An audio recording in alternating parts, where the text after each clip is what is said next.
Hey guys, this is GamerCard. Welcome to another Pokemon trading card game history video, this time on the Undaunted set. It's the first set of 2011, and, well, spoilers, I'm not sure we're actually going to be spending very long in here. We have actually already done what was supposed to be just a deck building slash testing thing, but Sai really didn't have anything he wanted to make from here, so yeah, I don't know if we're actually staying here, and it kind of fits with this set in general. Honestly speaking, this set has got some cool stuff in it, but it's less than 100 cards, and it's also just lackluster. Some of the primes down here, your chase cards, are really not very good, which we'll go over soon. The legends, well, RDL is really nice, but very specific right now, and Kyogre Groudon is a bit of a meme. It's potentially a very funny one, but definitely a meme. And yeah, it also has this. We're gonna have to go over that soon. So yeah, kind of a weird set. A lot of the first sets of formats do kind of do this. It's usually the second set of the format that's absolutely insane, and this year is no exception. So I think especially Pepper as well just wants to get to Seeker format and Twins format and whatnot. So we might just be moving on, but there's plenty to talk about in here, so that's what we shall do. As far as the promo stuff, because we do have a few promos in here, these are the ones that I have noted, at least from Bulbapedia, that's like in the time frame. The Lapras doesn't do anything good. We have something in this set that's just better than this, and it's waterlocked anyway. Search your deck for a supporter as an attack is just bad, really. Shuckle is good later on. We do not have an enabler for this right now, but whenever you attach an energy from your hand to the Shuckle, you get to draw a card. This is obviously strong if you can attach multiple energy to it, but we're not there yet. However, when Emboar comes out, we do have a facilitator for it, and there are a couple of ways that you can either manipulate the energy that's on this thing too. Shaman with Celebration Wind could move the energy from the Shuckle to the other stuff you want to attack with, or probably better is the Unknown that lets you return all energy from one of your Pokemon to the hand. You could then reattach them and draw more cards if you wanted to, but yeah, it could just be a poor man's Uxie at that point though, so I think Shaman is pretty neat. Maybe we could use something with that later. The legendary dogs over here, I say dogs, I always say it because that's just what I've been defaulted to. I know they're technically more like cats apparently, especially Raikou, but whatever. Legendary beasts, who cares? They're in shiny form for the promo stuff here, and these are like direct video game tie-ins. I don't remember if the Raikou had Zap Cannon or if this was the one that had Aura Sphere, because I know they all had Extreme Speed as their like secondary move, and then it's like, yeah, there was a video game promo release around this time where you had, I'm pretty sure it was Aura Sphere, but maybe Zap Cannon was on there as well for the Raikou. Entei got Flare Blitz, it didn't normally learn that, and Suicune got Sheer Cold, which it didn't normally get either. You know, not a very good attack, but then again, Sheer Cold in this era did not fail against Ice types, if I remember rightly, so that's a thing. But also in the video game, I think this, or the TCG even, I think this is the first time that we're seeing this kind of attack, where it's like if heads your opponent can't attack next turn. This does come up on occasion, and it is pretty annoying, but maybe, I'm probably wrong, but this is the first time I can remember seeing it anyway. None of these cards are actually any good, let's just be honest with ourselves here. Raikou is probably the most usable because it's easy to retreat and whatnot, but it's also hard to accelerate too, so maybe Entei is better. I don't know. They're all just too low HP, don't do enough damage, etc, etc. Why play those over SPs and all of that? Let's start with the trainer cards here, because the trainers often have the most impact on what your deck structures look like if you're going back to old stuff. Burn Tower is a reprint of Energy Stadium, all the way back in Gen 2 actually, where you flip a coin, and if you flip heads, you get a discarded energy back into the hand. I actually did play that card in one deck. It was the Ho-Oh of Venusaur deck that wanted different types of energy to go to the Ho-Oh, and you accelerated from that. We don't have anything like that in the format. Oh, ironically rotated here, so that's kind of funny. But there are still decks that you would use this with it being literally Burn Tower is actually fitting here, because Ninetales' Roast Reveal is probably the most obvious synergy here, where you discard your fire, you draw 3, then if you flip heads you get that fire back, and it's really good.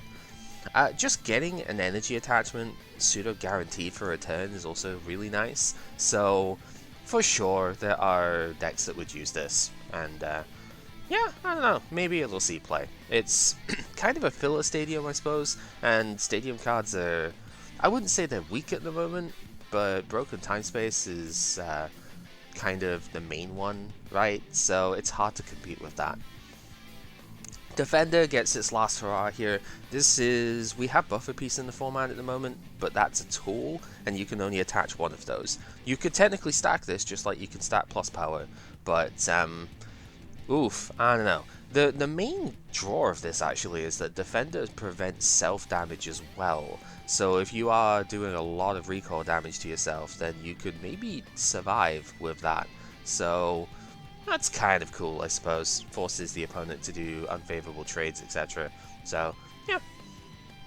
Energy Exchanger is Pokemon Trader, but for energy cards. You choose an energy from your hand, put it back on top of the deck, and then you search for any energy card. So finally, right, a search for DCE. Yay, it's gonna be great. Problem is you need a ton of energy in deck to like make this live, right? You probably want, you know, minimum 14, 15 energy or something.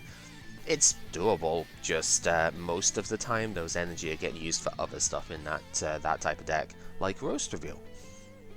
So I don't know if it's actually any good, but special energy continue to be powerful, right? So trade a basic for a special, it's nice, but we don't have Roseanne anymore, and that probably kills the use of this, right? Roseanne for a Pokemon in a basic energy, trade the basic energy for special, would have been really good, but we don't have it. Cyrus decks could maybe use it though, but I don't know if that's going to be a thing either. Flower Shop Lady is the equivalent to Palmer. It's a very bad equivalent. We did just lose Night Maintenance, so our recovery is only on supporters right now. But I don't think this is it. I'm noting it because I have seen it in a couple of PTCG Legend lists, but it's just not there. Search your discard pile for free Pokemon and free basic energy, put them back into deck. You can do it if you have less than each. I have been reconfirmed on that. I keep getting that ruling wrong, but it's fine. If you only have like two Pokemon or 2 basic energy or something, you can still use it, but you have to take 3 cards. Palmer isn't up to, so you don't have to take the full lot if you just want to put like 2 energy back or something. And it's also, yeah, you get 6 cards with this if you get it ideally, but you've got to get a very specific set of cards. So I don't think it's any good, but you know, at least it's cute. Sudowoodo does not want to be there with that squirt bottle, that's for sure. Legend Box is quite a wild card. You reveal the top 10 cards of your deck, so you do have to show the opponent all the cards here that you pull up. We will see this in the recording stuff, actually. You reveal the top 10 cards, and if you reveal both halves of a legend, you put that legend onto the bench, and any energy card that you had in those top 10 also gets attached to the Pokemon legend. You can only play one legend this way, so if you do reveal, say, all 4 of these dinguses, you can only play one of them, but that's fine. Very funny card nonetheless. It is an item, and that means you can kind of play it alongside a lot of the other stuff here, and yeah, it's neat. I like it. Just makes it makes for fun decks. It doesn't necessarily make for good decks, but it makes for fun decks, and that's sometimes all you need. Ruins of Alph is the stadium card for the second stadium card for this set. Each player's Pokemon has no resistance. Yeah, okay. It's a bit of a do-nothing for a lot of decks, but there are some types, especially Lightning, that gets crippled by one particular Pokemon having a resistance to them, right? So, Lightning already has Sunny Shore, which is better, so it wouldn't go there. But, you know, say Psychic, I guess, is another one. We don't have Magnetic Storm right now, so being able to get through Steel types and Dark types is quite good. So yeah, strong effect, just do we really need it? Probably not, but it's there if we do. Sage's Training, easily my favorite card from this set, to be honest. This is a watered down version of, well, the other two variants we get in history. Misty's Wrath is the main one, but Harpu later on takes from this as well. You look at the top 5 cards of your deck, you choose 2 of the cards that you find there to go into the hand, the others get discarded. So this is a very important card for the format, I think, at least for this format. Because, well, item lock is quite big, right? The Spiritoon decks are still a thing. We have a flower to talk about later on that also item locks, and yeah, having a bunch of dead items in your deck is usually really bad for draw stuff, right? But this can let you just discard those item cards when you pick them up out of the top 5, take the stuff that's actually important, and it's aggressive dig too. You look 5 cards into your deck, you're getting to the bottom of the deck much faster than most decks do in this era, and yeah, it's just really good in general. Yeah, massive fan of this card. Team Rocket's Trickery is, I guess, a replacement for Mars, but it's a really bad replacement. You draw 2 cards, and then your opponent discards a card from their hand. They get to choose what to discard, you don't get to see anything beforehand. It's not good, let's be honest. If you want to play disruption stuff, you've got Judge, you've got Cyrus's Conspiracy, you've got much better than this. Not even Sableye decks are going to play this, so yeah. We also get a last hurrah for Darkness and Metal Energy here. Gotta admit, not really a fan of the Hot God Still Silver style with this. I like the borders, but you know, that's just for the cards in general. So I'm not going to use these ones, but they're there anyway because they're fine. On to the chase cards. Espeon, we probably need to talk about like all the evolutions in tandem with this, but just keep in mind the ability here, Evolution Memories, lets you use any attack of your EV evolutions in play, but you do need the energy to use those attacks. So it's not a good attacker by itself. Solar Ray is really not that impressive. Psychic Colors do 30 and heal, you know, like a damage counter from each of your Pokemon. Big deal. I mean, I guess that could technically help a Nidoqueen setup, but really it's just, there's no damage there, right? Espeon Prime is as good as whatever EVs are around, right? And the cool thing about this is that it does give you a Psychic attacker into, you know, any matchup that you would want. Right, so if your deck is revolving around, I don't know, Umbreon, and it's all fighting weak, well, you have a Psychic attacker that you could use now, right? So, yeah. It's never the star of the show, but it could still be decent, just as a fun little deck.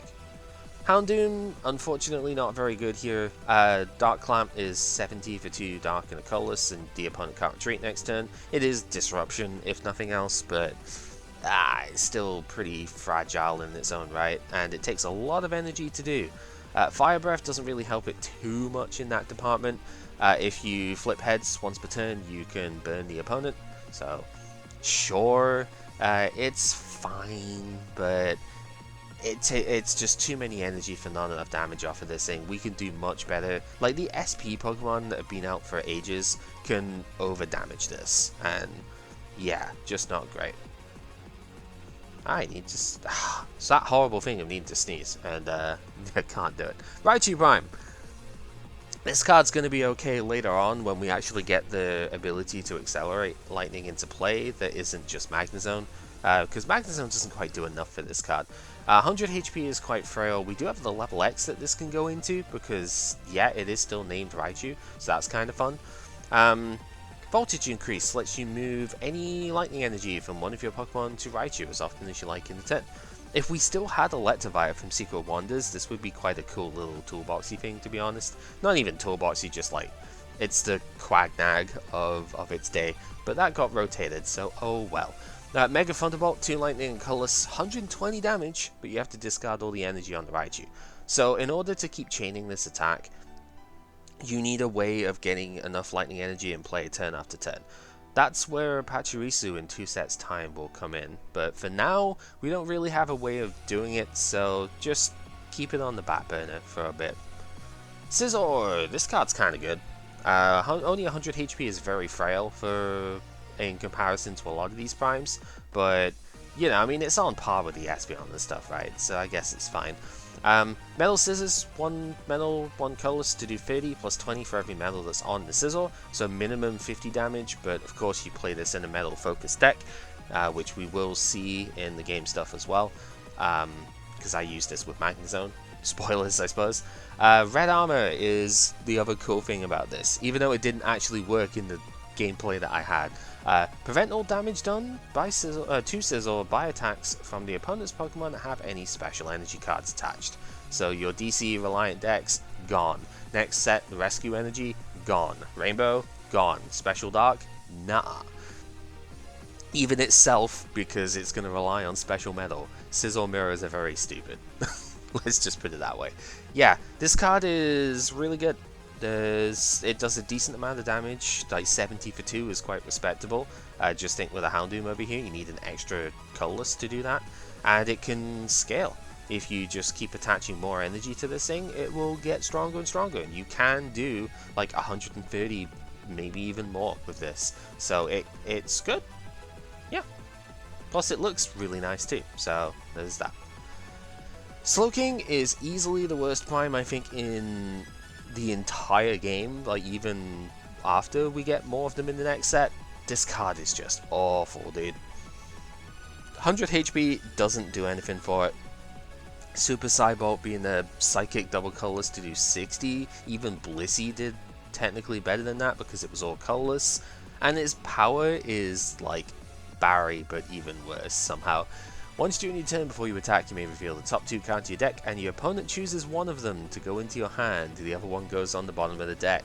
It's like a very bad Uxie level X. Granted, it's a lot easier to get out than Uxie level X, but the opponent not only gets to see the 2 cards, but gets to choose the worst of those 2 to put in your hand as well. Absolute atrocity. Yeah, not much more to say.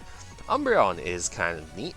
It has the Toxicroak G effect, actually, where if it's an active Pokemon, you can flip a coin, and if heads, you just return it to the hand. Okay. Kind of neat, I suppose. If you can survive with like an Expert Belt or something, you'd be able to potentially bounce it back to hand, and that's cool. Problem is, its attack is like way too expensive for this. 1 dark and a double colorless. It's just 2 attaches. But that's 2 attaches in a deck that doesn't have energy acceleration, so that's already really bad. 50 damage plus 10 for each Pokemon you have in play that evolves from Eevee. So if you have your full Evolution bench, you have this in the active, you do 90 for free energy, which is fine, but it's not spectacular. And I don't, even like, you can copy this with the Espeon and you can have it as a Dark or a Psychic attacker, but it's just not there. It takes too many energy to do this. I think this kind of attack needed to be on DC rather than having the Dark attached to it as well, I think, in order to be considerable. And even then, what you've got to remember is that Donphan hits, like, is so overstated, right? But it hits 60 for 1 Finding Energy. You're taking 3 energy, minimum 2 attachments, and your best thing is to do 90 with that? It just isn't there. I don't know. The Legend cards, Kyogre and Groudon, have 150 HP. They're Water Fighting type, as you'd imagine. They are weak to Grass and Lightning, as you would imagine. Kyogre could only really be weak to 2 things, right? So I guess it could have been Water weak instead of Grass, but no, Groudon... Groudon is in that sort of bit where it's just weak to Grass instead of Water. I guess it's more fitting, right? Because, you know, Drought would stop the Water weakness. Anyway, what does it actually do? For 2 Water and 2 Colorless, the more viable attack here is Mega Tidal Wave. You discard the top 5 cards of the opponent's deck. It could stop there, and it would probably be a funny meme deck thing, but it goes on. This attack does 30 damage to each of the opponent's bench Pokemon for every energy card you discarded this way. So, in theory, if you can get a situation where the opponents say you've discarded 3 energy off them or something, you're doing 90 to all of their bench. That's kind of absurd, but mostly it's here for the mill 5 on the opponent's side. Because, I mean, it's kind of weird because I don't think it really works in this era because the decks are just a lot more conservative in general, but there are formats and there are some decks that will burn through their stuff really quickly, and this kind of just messes with that, so it's neat. Massive Eruption, the ground-on side of this, 2 fighting and 2 colors, you discard the top 5 of your deck and do 100 damage for every energy that you discarded that way.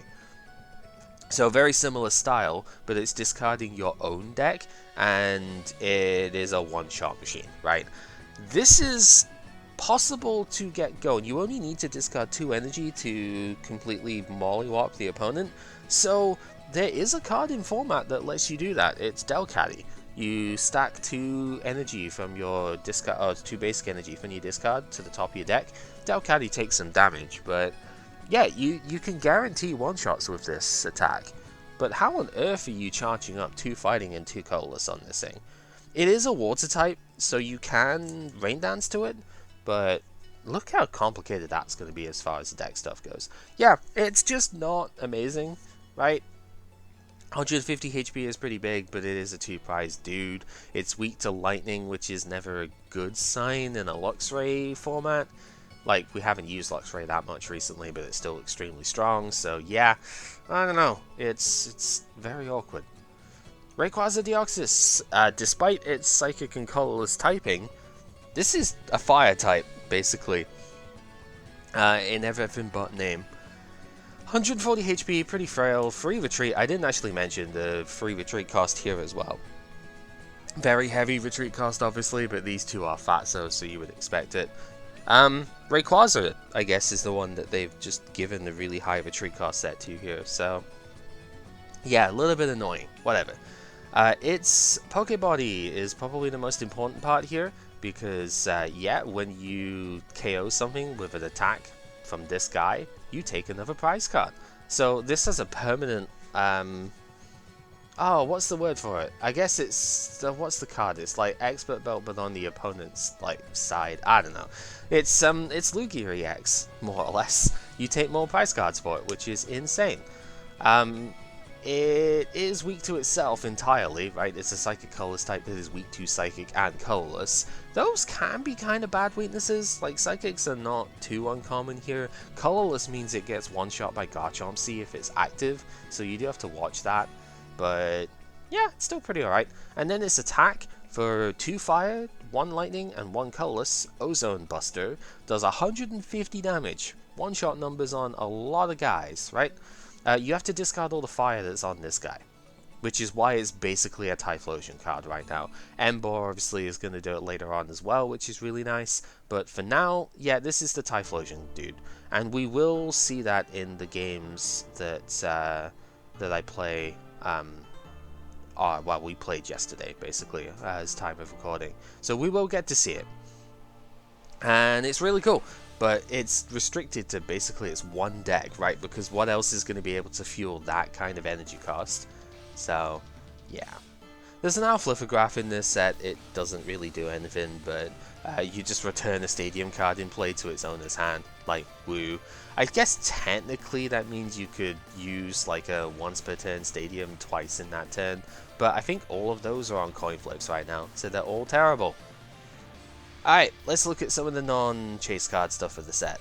Blossom doesn't really do a lot. You can heal a damage counter from each of your Pokemon, whoop-de-doo. Yeah, its attack is pretty weak because it's coin flips, so whatever. Espeon is pretty good. For 1 Psychic Energy, you move up to 4 damage counters from any of your Pokemon to any of the opponent's Pokemon in any way that you like. So, a little bit of healing, a little bit of damage spreading. You don't have to spread them to any one particular Pokemon, so that is really powerful. Yeah, and we've lost Unknown G, so you can't like block this in any way. So, really strong. Fortress is notable because it's got Everyone Explode now, and that's a funny attack name. It does a bunch of damage for the Fortress and Pineco you got in play, but then it does damage to those. It's Dark Weezing, actually. Had the same sort of attack, but it was actually cheaper on the Weezing, so whatever. I guess if you've got special medals on the Fories, they take less damage, which is kind of cool, but you don't have enough special medals to defend all of them. That said, Manectric would actually block the bench damage, so if your field is like the 4 of Fories and Pinecos, and then 1 Manectric. Your bench ones don't take damage, your active still would, but special metals on that. It's a pipe dream, but at the very least it's a funny thing that you could work towards. Gliscor has some potential note. For 1 fighting energy, it does 30 damage, and if the opponent didn't have damage counters and is damaged by this attack, then you auto paralyze them, which is a bit of a stipulation, but essentially it means, like, say if you had a rainbow energy on and the Scizor was the thing you were attacking, you don't get to paralyze it because you didn't do damage. That's the trick here, I suppose. But yeah, auto paralysis, pretty neat.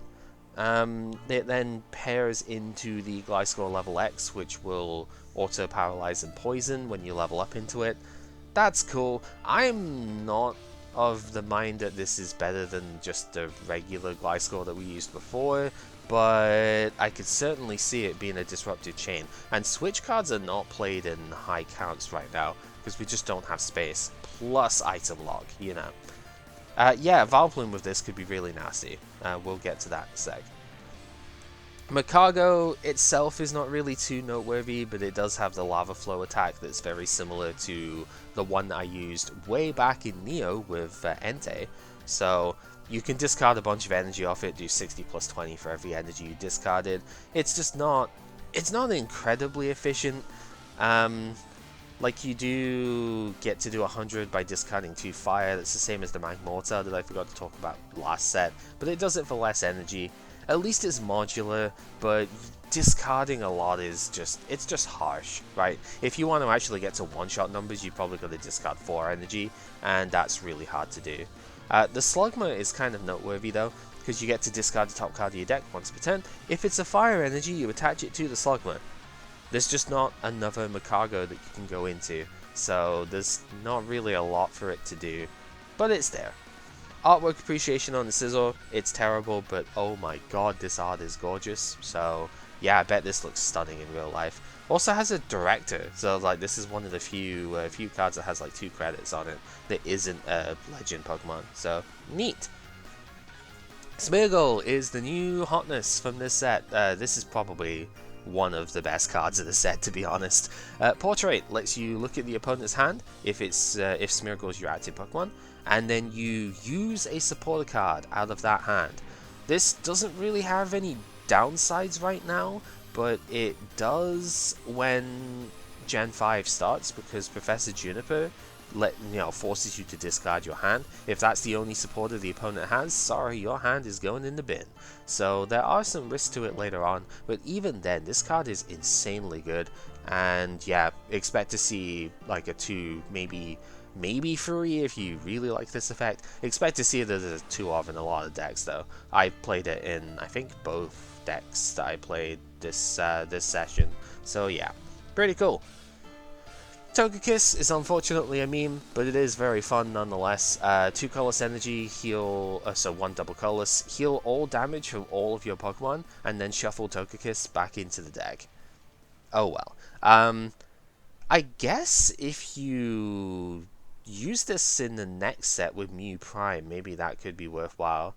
If you could Lost Zone the Togekiss and then just use it then. But that's future talk. Right now, yeah, its basics are all really bad as well. It's like 40 HP on the Togepi, so just, it's never going to work. But it is pretty funny to think about, if nothing else. I'm going to switch, that song's too quiet. Umbreon is a very disruptive card here. I prefer the other artwork in Call of Legends, but it doesn't matter.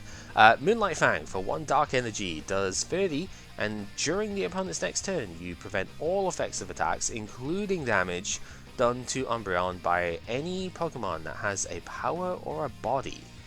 Most of the good attacks in the format do come from that, which is really annoying. The problem is SP Pokemon. The level X's all have abilities and such, but the basics generally don't, right? Like, you can still get hit by a Garchomp, you can still get hit by a Luxray, you could still get hit by Infernape, that kind of thing. You could get hit by Ambipom, I suppose, but you've got energy, so it's not going to work. Yeah, really cool against a lot of decks, but some stuff is just going to prevent this from working. And if the opponent gusts out Like, if they played, say, Warp Point into Reversal, then they can kill the Umbreon without you being able to defend it, because the effect goes away when it goes to the bench. So, yeah. Dodrio, kind of fun. It lets you retreat your active for 2 less if it's on the bench. Ironically, it does have a retreat cost itself, and that might be enough to stop this from being playable, to be honest. Yeah, it's weird. Like, if it's not on the bench and you don't have a second one, because you generally don't need 2 of these out at a time, right? If this gets put in the active, you have to pay to retreat it, because its attack is unusable. So, yeah. There is a Dodrio in format as well that's Echo Draw that just lets you draw a card, which probably isn't good enough, really, to even, like, splash with this, but at least it's another semi-usable thing in line, so that's cool. Just takes up a lot of deck space. Drifblim is a bot, but we're not going to get to see it this set because it needs the Seeker from the following set to be super good. Balloon Tackle's kind of whatever, decent enough damage I suppose, but self-damage on this is pretty rough because it's only got 90 HP, but Takeaway is literally the takeaway from this card. Free Colorless Energy, DC compatible, shuffle Drifblim and all cards attached to it back into your deck, then the opponent shuffles the defending Pokemon and all cards attached to it into his or her deck. Yikes. So, yeah, they don't get to keep their Pokemon in the active. If you can, benching them is hard with this thing, let's just put it that way, but you can make it so that the opponent's best attacker just goes straight back into the deck. That's kind of ridiculous. I'm going to move on. The Fortress here is not particularly good. Gyro Ball is fun, but just not for that. Too much energy on Hariyama. Honchkrow is kind of fun, because it does have the blindside attack here. 2 dark energy, choose one of the opponent's Pokemon that has a damage counter on it, do 50 to it. This lets you work with Crobat G to just snipe 60 somewhere that you want, which is kind of neat. If you go active, then you could use Special Dark on this thing as well. And Whirlwind is like relatively synergistic for this kind of effect, right? 2 colorless energy, 20 damage, force the opponent to switch. Their bench bond then has the damage counters that you can hit with blindside. Fun, probably a little bit underpowered. This Honchkrow though, I really wish I could do something with this Honchkrow right now because it seems kind of ridiculous. Shadowbind is somewhat neat. Dark colorless to do 30 and the opponent can't retreat next turn. Sometimes that kind of effect really does mess things up, so not the worst ever, but Vengeance is the real thing here. Is this the first time that we see this kind of one where it's completely unrestricted? I know we had a Banette all the way back in Hidden Legends that did this effect, but it was restricted to how many counters you could place with it or something. 1 dark, 2 colorless, 10 damage, plus 10 more for every dark Pokemon in your discard pile. So you need to have a deck that not only wants to play a lot of dark Pokemon, but also can discard a lot of dark Pokemon. That's a bit tricky, but we do have Regice in form, the Regis can discard from hand. We do have Sage's Training that you can just mill the darks from. Yeah, we'll have Junkarn next set that will let you discard as well. So I think there's a way, but again, not this set. And also that energy cost again. There's no acceleration for it, right? You need a dark, you need a double colorless. I don't know how we're getting that consistently. And that's probably enough to put this card down. But yeah, very, very cool effect. Leafeon is my pet deck of this round for sure. I tried to make it work this round, it didn't do it. I think it's going to be pretty okay next set though. Miasma Wind for 1 colorless energy. 50 damage times the number of special conditions affecting the defending Pokemon. We have a couple of ways of enabling this. And yeah, it just depends on the flavor that you want for it. There's a Magmortar that lets you burn and confuse when you evolve into it. That's probably the best one for next set. There's Roserade that if you attach a Rainbow, you can poison and confuse. And there's a Vileplume that if you attach a Rainbow, you can sleep and confuse, which all work out quite well. And then of course there's Houndoom Prime that you could flip for a burn as well. There's also a Skuntank that if you have a Stadium card in play, lets you auto poison the opponent, but it also poisons Leafeon. So, and it doesn't work on SPs. But I think against SPs you can probably get away with just like Expert Belt plus attack, right? With the 2 status. Because no SP is going to really survive 120 So, yeah. Soothing Scent is fine as well for a single grass energy, 30 plus auto sleep. That can come up, like 30 damage is decent early pressure, the sleep can potentially be really annoying, so yeah, it comes up, but it's mostly about Miasma Wind, especially next set, so yeah, keep this one in mind. Mismagius is neutered, what's his face, Gengar. It has the Poltergeist attack of Gengar, and Sleeping Spell is a little annoying, but it's only got 80 HP, makes up for it being a stage 1, I suppose. But yeah, this is definitely like a poor man's Gengar, and don't use it because of that. Rotom, he is just so happy to be here. Really cute card at the very least. Mischievous Trick. Once during your turn, before you attack, you may switch one of your face-down prize cards with the top card of your deck. Pretty cool. If you can look at your prize cards, like this actually pairs pretty well with Azelf, to be honest, where you can look at your prize cards, you can pick up a Pokemon out of there, then if you bench this afterwards, you know what your prize cards are, so you can guarantee getting the other card that you need out of your prizes onto the top of the deck. So that's kind of fun. Also, Plasma Arrow is a thing. You choose one of the opponent's Pokemon for a Lightning Energy and do 20 damage to it for every energy that's attached to that Pokemon. Can actually do some pretty fun damage. Doesn't hit for weakness if you attack active. That is worth noting. Yeah, it's a decent enough punish, I suppose, for energy-heavy decks. But most of those are not particularly stellar right now, or they're discarding their energy, so I don't think it's going to do a lot of damage per se. But I guess it's noteworthy just in case. Other stuff that we have here, Vespiquen lets you block bench damage to grass Pokemon, so I suppose that's the thing. Not really that impressive, to be honest, but still, it's there. And then we have to talk about the elephant in the room here. Vileplume is back. It has Trainer Lock, which is Item Lock in this, and it's hay fever, right? But you know, frustrating. We do have supporters and stuff now though, so it isn't quite as all-encompassing as it was back in Rocket, and yeah, that's a good thing. It works whilst it's on the bench though, which is a shame because its attack is terrible. But yeah, this card's going to be very obnoxious. It is going to show up, and yeah, at least somebody is going to play it. I know Pepper was actually going to potentially play it alongside Drapion, but we didn't get to test that one in the end. But yeah, it's going to show up. It was an important part of the 2011 and 2012 format, so just keep it in mind, I suppose. Weavile, I think this is what you actually pair with the Honchkrow, to be honest with you. Claw Snag, when you evolve into the Weavile, you look at the opponent's hand and you discard a card from that hand. Potentially really disruptive in the right situation, so yeah. Its attack is nothing too special. It's got 0 retreat at least, so that's kind of nice. Probably the more important attacker in that line is the Sneasel, actually, where it's exactly the same as Neo Genesis Sneasel, except that it's minus 20 instead of minus 30 for its resist, so you technically can't use the OG Sneasel. Very sad. But it's a 60 HP 0 retreat guy, and beat up could still do a lot of damage even today, so that's fun. Flareon, I mean, it's not amazing, let's be honest, but if you need a fire attacker in EVs, this is your bet, really. You know, 2 Fire and a Colossus to do 90, discard any energy on the Flareon? Sure. It one-shot Steelix, and Steelix is completely, like, it's a complete hard counter to the Leafeon. I don't think it's worth it, but, you know, it's your best option, so there's that.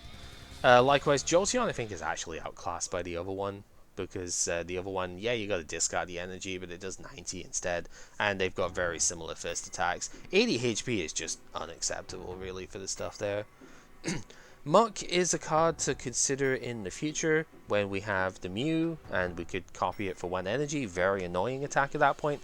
1 Psychic, switch to defending with one of the opponent's bench. It's a mandatory switch, and that's so if they don't have a bench, you can't do the thing.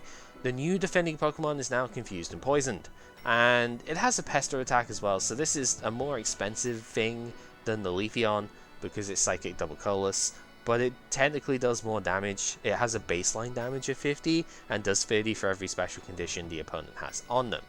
I suppose if the opponent has 3 special conditions on them, it actually does slightly less, like 10 less. But at that point, they're dying anyway, so who cares? Yeah, it's the energy cost. It's expensive here, right?